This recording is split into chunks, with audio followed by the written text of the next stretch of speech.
Bonjour à tous les amis, j'espère que vous allez bien. On se retrouve pour une nouvelle vidéo pour parler du match de l'Olympique Lyonnais, mesdames et messieurs. Défaite 4-1 contre Montpellier, lourde défaite des Lyonnais à domicile en plus de ça. 2 défaites consécutives en 2 matchs. Les amis, la saison de l'OL s'annonce très longue. On va parler du match, on va parler des faits de jeu. Mais juste avant, je tiens à m'excuser quand même parce que la vidéo, elle sort très tard. D'habitude, les débriefs sortent 1 ou 2 jours après, grand maximum. Là, c'est vrai qu'elle va sortir assez longtemps après parce que le format change un petit peu. Voilà, n'hésitez pas à me dire ce que vous préférez, vous. Si vous préférez ce que je vais faire maintenant dans ce débrief, c'est-à-dire on va analyser les images, on va parler un peu plus tactique, etc. sur le terrain. Ou si vous préférez les débriefs à l'arrache, comme je fais d'habitude, voilà, en face cam, tranquille, sans image, sans rien. Et puis voilà, ça me ferait plaisir de savoir en tout cas ce que vous préférez les gars. Donc n'hésitez pas à me dire, on part tout de suite pour le débrief. Bon, juste avant de commencer, on va parler vite fait de la compo alignée par Laurent Blanc ce soir. On avait un 4-2-3-1 comme demandé par les supporters et par le peuple lyonnais. Avec en pointe d'attaque Alexandre Lacazette comme d'habitude. Nos 3 milieux offensifs, donc notre milieu offensif gauche, Jeffinho, notre milieu offensif central, Ryan Cherki, et notre milieu offensif droit, Bradley Barcola. On avait un double pivot avec Johan Le Penant et Maxence Cacré, et en défense, on avait Basic, Tagliafico, Kaleta Diomandé et Koumbedi sur le côté droit, puis Rémi Rioux dans les goals à cause de la blessure d'Anthony Lopez. Bon, forcément que je suis dégoûté déjà par le résultat avant de voir les images. La saison s'annonce vraiment très longue, les gars. Je suis vraiment... J'ai hâte de voir, il y a des recrues qui vont arriver, notamment Ernest Nouama pour 30 millions qui devrait arriver. C'est énorme, c'est énorme. Faut savoir que c'était un gros prospect d'Europe, il était convoité par le PSG, Dortmund ou encore Tottenham. Donc c'est vraiment une belle affaire pour l'OL. Et j'espère qu'il va faire du bien. Et j'espère aussi qu'on aura d'autres arrivées surtout. Bon, voilà pour le point vite fait. Côté lyonnais, maintenant on va parler du match. Alors vous voyez la première image, les amis, 19e minute. Qu'est-ce qui se passe? On a Sinali Diomandé qui est juste ici, hein, comme vous le voyez, qui va faire une passe en retrait vers Rémi Rioux. Et Rémi Rioux, qu'est-ce qu'il va faire Rémi Rioux? Et bah il va la mettre juste là, devant, à ce petit monsieur, qui va marquer un joli but, 1-0 pour Montpellier.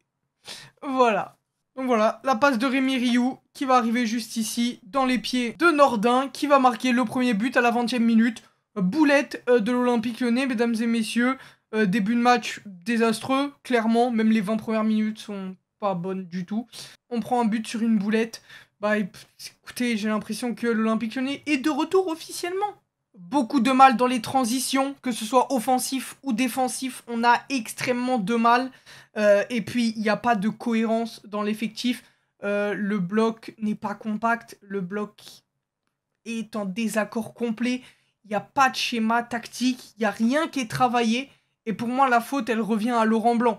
Avant tout, parce que c'est pas normal quand... depuis qu'il est là, il n'y ait aucun schéma tactique. Il n'y a rien qui se dégage de cet entraîneur, comme je le répète à chaque fois. Moi, je n'y crois plus à Laurent Blanc, donc voilà, j'espère qu'il va virer au plus vite. Mais là, c'est plus possible, et l'entame de match était très compliquée. Alors voilà une situation qui illustre parfaitement les transitions offensives lyonnaises. Alors voilà, on a Jeffinho qui est ici. On a Ryan Cherki qui est le porteur du ballon juste là. On a Alexandre Lacazette ici, et on a Bradley Barcola ici. Comment vous pouvez m'expliquer qu'en transition offensive, toute cette zone-là ne soit pas prise par quelqu'un? C'est honteux, il n'y a pas de solution pour le porteur du ballon. Dites-moi la solution actuelle pour Ryan Cherki actuellement. Et bah il est là le problème, c'est que Ryan Cherki, il n'a pas de solution. La passe là, elle marche pas. Là, il n'y a absolument personne. Là, il n'y a absolument personne dans cette zone-là du terrain. Koumbedi est trop loin. Barcola n'est pas dans les temps. Il n'y a personne qui est dans les temps. Pourquoi Jeffinho est aussi loin sur une transition offensive? Pourquoi le milieu n'est pas là? Le Penant, Cacré, pourquoi ils sont ici pas démarqués? Voilà, Lacazette, pourquoi ne fait-il pas un appel ici dans cette zone? Il y a trop d'incohérences tactiques du côté de l'OL en transition.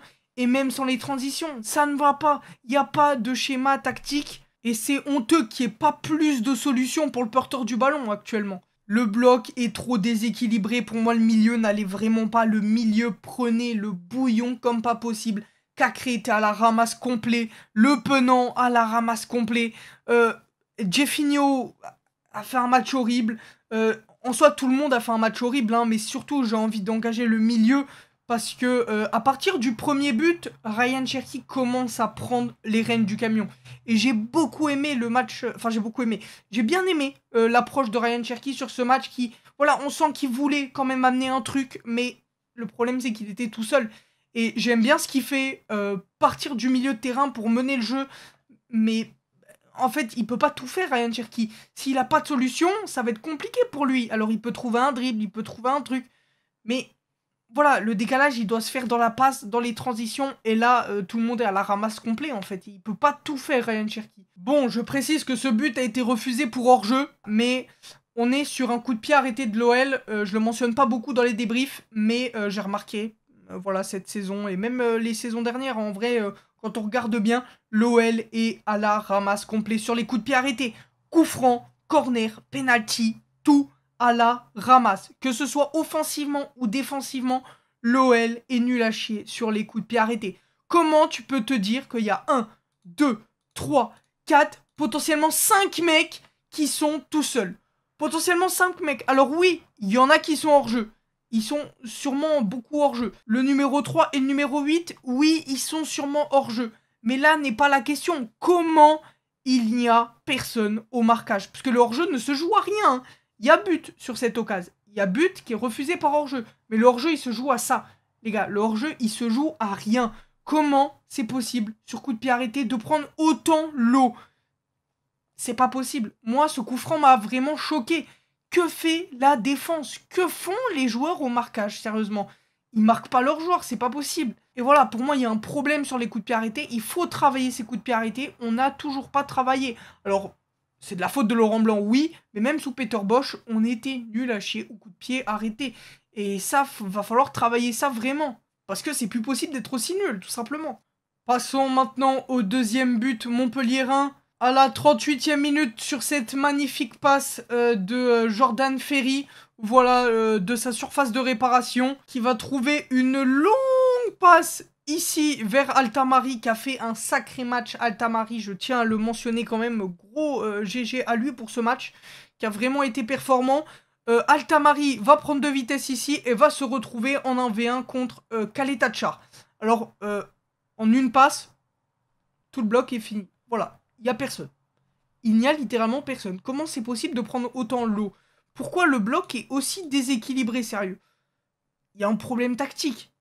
Il y a un problème tactique. Clairement, il y a un problème tactique. C'est pas normal que les joueurs de l'OL soient aussi loin les uns des autres. Ce n'est pas normal. Ce n'est pas normal. Et c'est pas normal que tu te retrouves en 1 contre 1 juste sur une longue transversale comme ça. Ça ne peut pas arriver, en fait. Ça ne peut pas arriver. Où est Tagliafico sur cette action? Bah, je sais pas. Bah, je sais pas. Où est Johan Le Penant? Je ne sais pas. Voilà. C'est assez fou, je trouve, de se dire que cette situation a existé. Bien évidemment, le 1v1 a été remporté par Tamari. Voilà, numéro 9 de Montpellier qui a allumé Kaletachar en 1v1. Et 2-0 pour Montpellier. L'OL prend l'eau. L'OL prend le bouillon. L'OL doute. Laurent Blanc doute. Les joueurs n'y sont plus. Les supporters n'y sont plus. Voilà. Meilleure affluence du week-end. Lyon-Montpellier. C'est le match qui a recueilli le plus de monde au stade ce week-end. Les joueurs ne méritent pas des supporters comme ça, les gars. Les joueurs ne méritent pas des supporters comme ça. Et voilà, encore une fois, je voulais revenir sur une offensive de l'OL où on a bah voilà, Ryan Cherki qui essaye de faire le jeu, qui est assez loin d'ailleurs. Et là, dites-moi les solutions, clairement. Pourquoi Koumbedi est aussi loin? Voilà, Koumbedi doit minimum être positionné dans cette zone-là déjà, en fait. Voilà, il est beaucoup trop loin. Pourquoi Maxence Cacré est là? Pourquoi Kaletachar est si loin? Kaletachar doit minimum être là. Pourquoi le bloc est circulé? Il faut avancer, en fait. Il faut aller de l'avant. Et l'OL a du mal à aller de l'avant. Et c'est pas normal qu'il n'y ait pas de mouvement. Pourquoi Jeffinho est en train de marcher ici? Qu'est-ce qu'il veut faire? Comment il peut se dire que Ryan Cherki va le trouver? Lacazette, c'est pareil. Comment il peut se dire que Ryan Cherki va trouver une passe comme ça? En soi, c'est possible. C'est possible. C'est pas débile. Mais il faut anticiper. Et là, personne n'anticipe, en fait. Personne n'anticipe.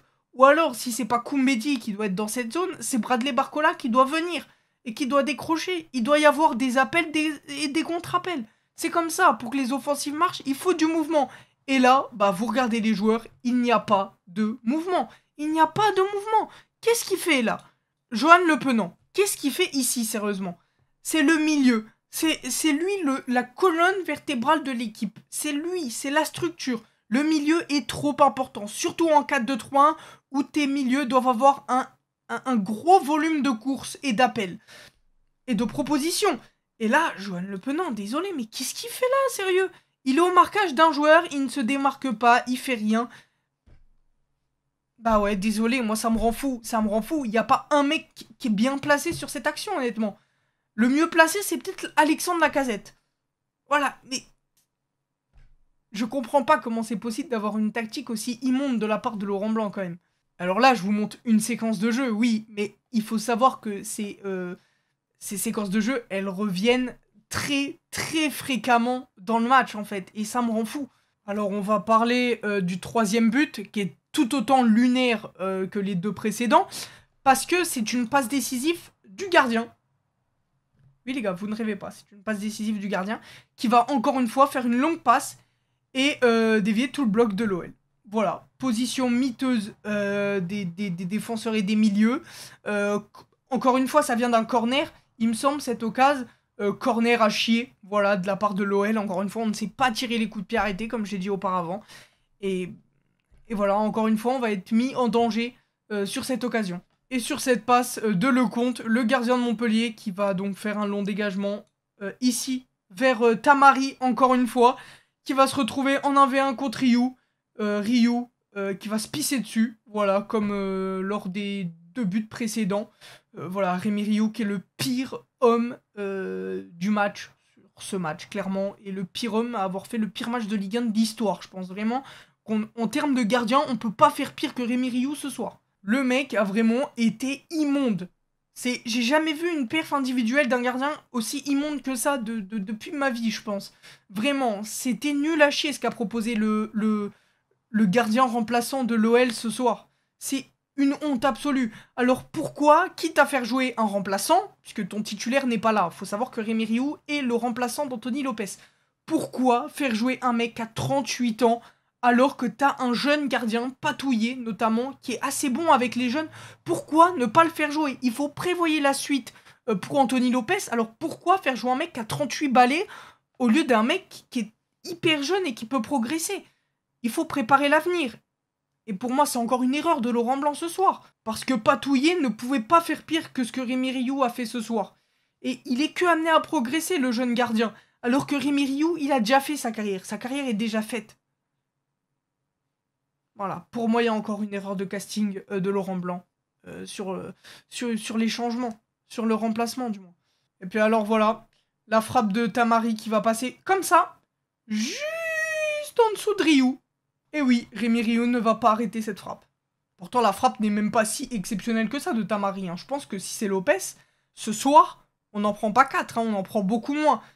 Mais bon, c'est comme ça, il faut faire avec. Et Rémi Rioux était immonde ce soir. Et but de Tamari pour le doublé. Voilà, assez grand match de la part du Montpellierin, pardon.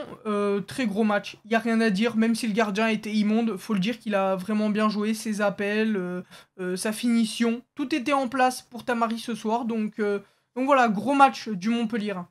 Parlons maintenant du but lyonnais à la 68e minute, mesdames et messieurs, avec cette superbe passe de notre nouvelle recrue au milieu de terrain, Maitland-Niles, qui était recruté en provenance d'Arsenal, qui fait une superbe passe, voilà, pour Lacazette. Entre les lignes, magnifique. L'appel de Lacazette est superbe. Et pour le coup, la passe de Maitland-Niles est sublime. On a vu des choses intéressantes de Maitland-Niles. J'attends d'en voir un peu plus quand même. C'est pas sur... parce que là, il vient de rentrer, en fait. C'est pas après 10 minutes de jeu que je vais me faire un avis sur un joueur. Mais en tout cas, sublime passe. Et Lacazette à la finition, voilà, qui va super bien finir. Petit but, voilà, 3-1. Bon, écoutez, les joueurs avaient le moral dans les bottes. Mais qu'est-ce que vous voulez? Et moi, je trouve ça pas normal qu'il y ait personne ici, en fait, dans cette zone-là. Que ce soit Maxence Siacré ou que ce soit Ryan Cherki qui est positionné juste là. Pourquoi il y a 2 joueurs aussi proches, en fait? 3 joueurs, même si on compte ici. Voilà, je trouve qu'il y a un problème, tactiquement, parce que c'est pas normal que ton créateur ne soit pas dans cette zone-là, du moins. C'est pas normal que Ryan Cherki ne soit pas dans cette zone-là. Il y a un problème quelque part. Il y a un problème. Et encore une fois, l'OL n'est pas cohérent sur ses offensives, sur ses attaques. L'OL n'est pas en place. But de Lacazette pour réduire le score, même si on va pas se mentir que ça va rien changer au match. Faute non sifflée sur Ryan Cherki. Lacazette qui vient et qui balaye le numéro 11 de Montpellier. Voilà, faute logique, carton rouge logique, geste de frustration. Geste qui veut dire que Lacazette en a marre de cet Olympique Lyonnais nul. C'est un geste de frustration, honnêtement. Hein. Il arrive, il le balaye. C'est tout. Voilà, il n'y a pas de... Il n'y a pas de chichi. Il arrive, il le balaye. Simplement parce qu'il est énervé que l'arbitre n'ait pas sifflé une faute avant. Et voilà, geste de frustration. Lacazette qui va prendre 2 matchs de suspension pour ça et 1 avec sursis. Ça vient de tomber tout à l'heure, donc... écoutez, carton rouge logique pour moi. Frustration logique aussi. Est-ce qu'on peut vraiment vouloir à Lacazette d'être le seul à jouer dans cette équipe, même s'il fait pas un gros match, même si contre Strasbourg il fait pas un gros match, mais je pense qu'il en a marre de cette équipe, tout simplement. Je pense qu'il est lassé, Lacazette, et qu'il a vu la saison dernière que rien n'allait en fait, que les joueurs n'avaient pas envie de jouer, que les jeunes joueurs disent qu'ils vont rester pour la prochaine saison, puis finalement qu'ils se barrent, que le coach ne propose rien, il y a rien quoi. Et Lacazette, il s'en est rendu compte et je pense que ça, c'est un geste de frustration qui montre qu'il est à bout, en fait. Et aussi qu'il faut un numéro 9 pour remplacer Alexandre Lacazette en cas de suspension. Parce que là, ton numéro 9, ça va être Amin Sarr. Et c'est effrayant. Carton rouge logique pour Lacazette, j'ai envie de vous dire, normal. Et comme si 3 ne suffisait pas, Montpellier va marquer un 4e but sur cette offensive. Mesdames et messieurs, que dire? 1, 2, 3 joueurs. Contre 1, 2, 3, 4 Montpellier. Où est le milieu? Alors ok, c'est la 88e. Lyon essaye de revenir au score. Oui, mais quand même, essaye d'avoir un minimum de cohérence dans ton bloc. Et là, encore une fois, il n'y en a pas. Voilà, il n'y a rien à dire de plus. Le 4e va être mérité et il n'y aura rien à faire. Encore une fois, sortie immonde de Rémi Rioux qui va se faire dribbler par Adams. Et 4e but. Voilà. Rémi Rioux qui va se faire dribbler, qui fait une sortie aux fraises, complètement aux fraises. Il est fautif sur 3 des 4 buts montpelliérains, si ce n'est les 4. Écoutez, c'est fait, c'est fait. Normalement, il devrait plus être là lors des prochains matchs. Anthony Lopez devrait revenir, donc ça fait plaisir, mais là, c'est pas possible. J'espère que Rémi Rioux ne jouera plus du tout sur les couleurs de l'Olympique Lyonnais. Et j'espère que nos jeunes gardiens vont avoir leur chance de s'exprimer en cas de blessure d'Anthony Lopez. Voilà les gars, longue vidéo, beaucoup plus longue que d'habitude, mais voilà, je voulais aborder certains points, être un peu plus dans l'analyse profonde, pardon, et ça m'a plu, honnêtement, j'ai kiffé faire ce genre de vidéo. Donc n'hésitez pas à me dire ce que vous en pensez, si vous voulez peut-être que ce soit un petit peu plus court quand même, et que je parle peut-être un peu moins, ou si vous préférez les débriefs de 10 minutes, ou juste je suis en face cam et je parle avec quelques images par-ci par-là. Voilà, n'hésitez vraiment pas à me dire dans les commentaires ce que vous préférez, c'est hyper important les gars. Et puis voilà, rendez-vous à Nice, dimanche 21h pour l'Olympique Lyonnais, j'espère une victoire quand même malgré tout. Et des recrues, surtout, et une bonne fin de mercato pour retrouver un peu le sourire. Prenez tout soin de vous, merci à tous d'avoir suivi cette vidéo, des bisous, portez-vous bien, à la prochaine, bye tout le monde.